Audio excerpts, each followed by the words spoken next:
Hello students, in this lecture we are going to discuss one theorem and one question related to exercise 1.3 of chapter 1 of class 12 mathematics.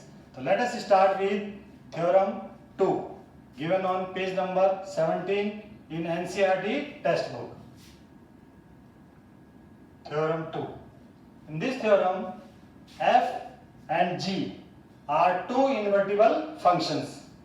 Then we have to prove that g of f is also invertible with g of f inverse equals to f inverse o g inverse.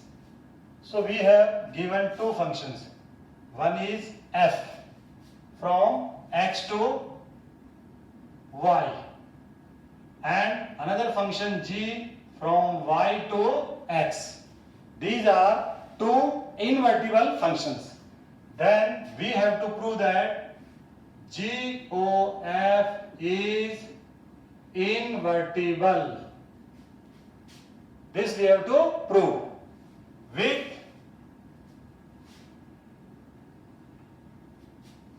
g of f inverse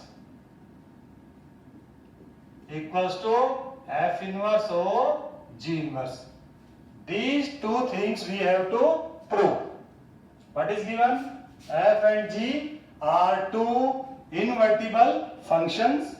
Then we have to prove that this g of f is invertible and also prove that g of f inverse equals to f inverse o g inverse.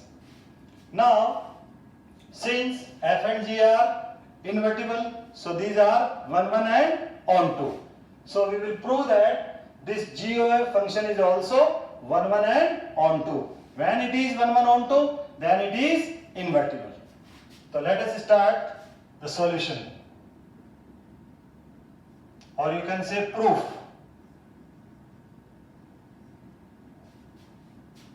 Let f x to y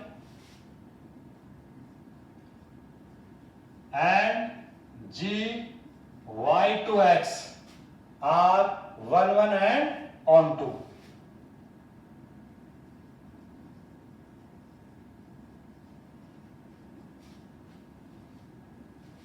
Now, first of all, we will prove this g of f to be 1, 1 and on 2.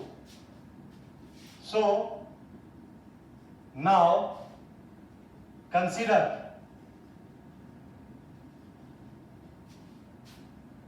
g of f of x1 equals to g of f of x2. This we are doing to prove this g of f to be 1, 1. Now this can be written as g of fx1 and this as g of fx2.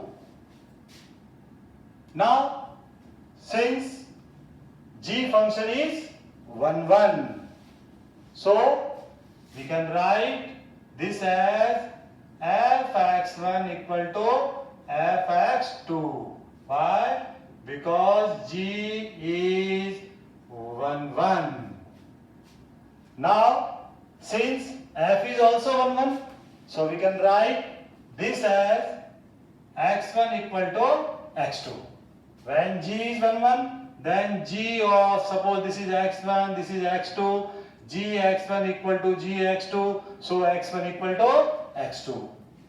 Now f is also 1, 1, so we can write f of x1 equal to f of x2, so x1 equal to x2. Why? Because f is 1, 1. Now g of f of x1 equal to g of f of x2, and we prove that x1 equal to x2. This implies that g of f is 1, 1. Okay children? Now we will prove this g of f to be on 2. For this, let z belongs to z. This is element belongs to the set Z. Then G is onto, so we can write G being onto. So there exists Y belongs to Y such that Fy equals to Z. Why? Because G is onto. So we can write this, Gy equals to Z, because G function is onto. Now F is also onto. Now F is also onto. So we can say there exists X belongs to X such that Fx equals to Y. Here Gy equals to Z, here Fx equals to Y. Okay children? Now we can say that Z equals to what? Gy. Z equals to Gy. And what is Y? Y is what? Fx. So in place of this Y we can write Fx. This is G of Fx. So this can be written as GOF of X. Okay children? So what we get? We get GOF X equal to Z. It means thus for each Z belongs to Z, there exists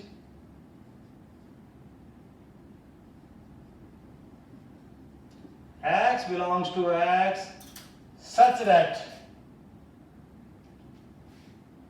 GOF of X equal to Z.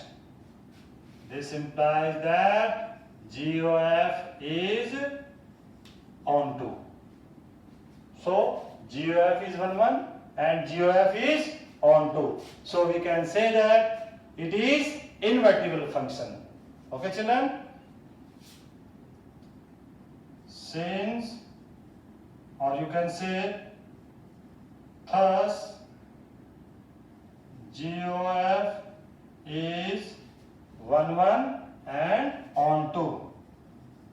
1 and onto. Therefore, it is invertible. Now, first part is proved. GOF is invertible. Now, we will prove this one. So, for this, again, now consider this Fx equal to Y. Already we used this one, Fx equal to Y. Fx equal to Y.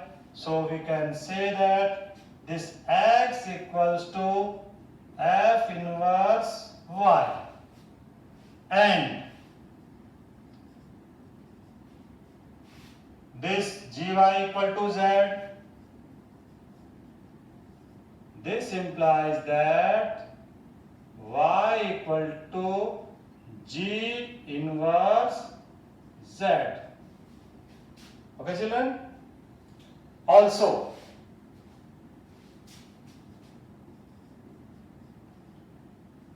GOF X equal to Z. GOF X equal to Z. So we can say that what? X equal to GOF inverse Z. Is it or not? So from these three results, this one, and this one, we have written these three results. Okay, children? Now we will consider this F inverse O G inverse Z.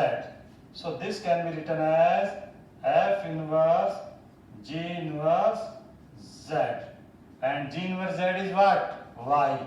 So this can be written as F inverse Y. And what is F inverse Y? F inverse Y is X. So this is X. So F inverse O G inverse Z equals to X. And the value of X is what? GOF of inverse of Z. So in place of this, we can write GOF inverse Z. Now this equals to GOF inverse of Z.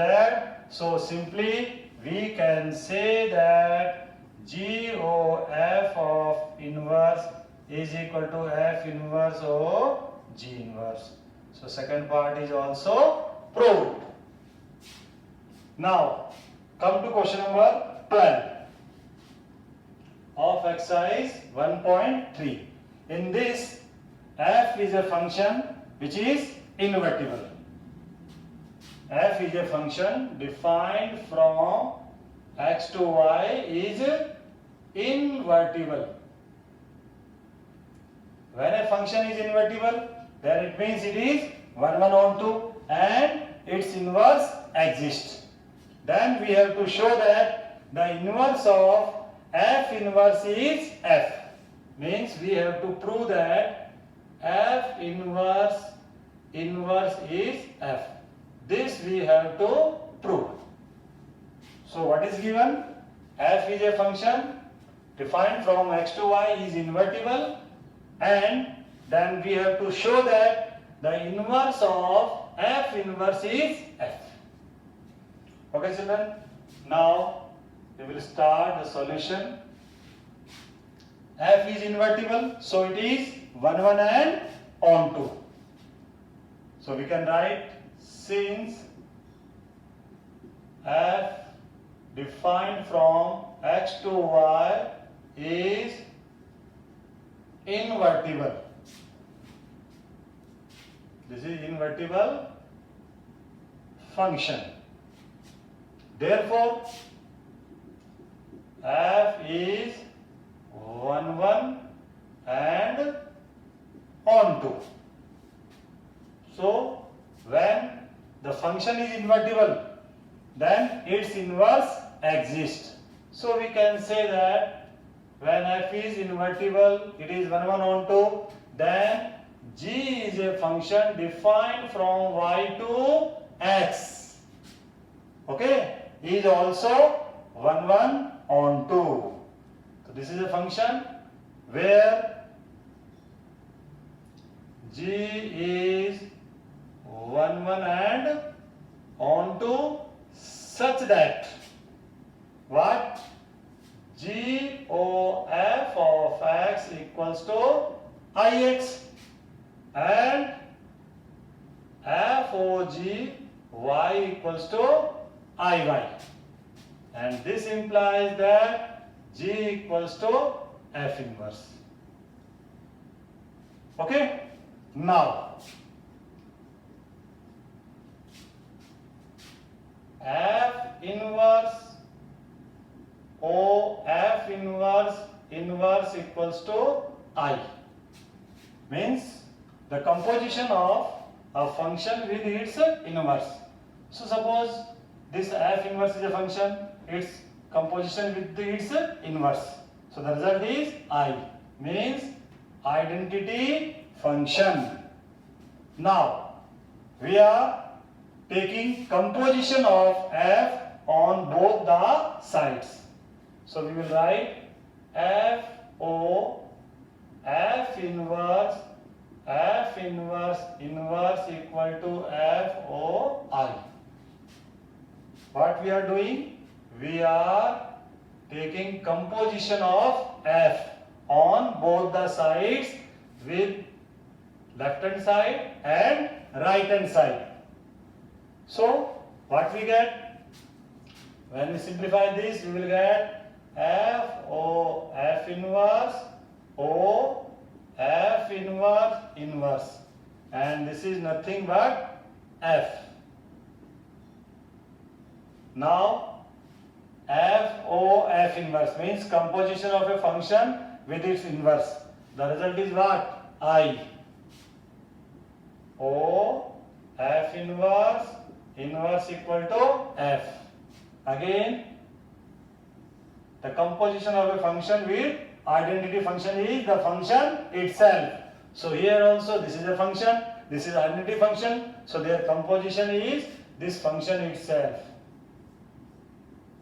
And we get f. Hence, it is proved that the inverse of f inverse is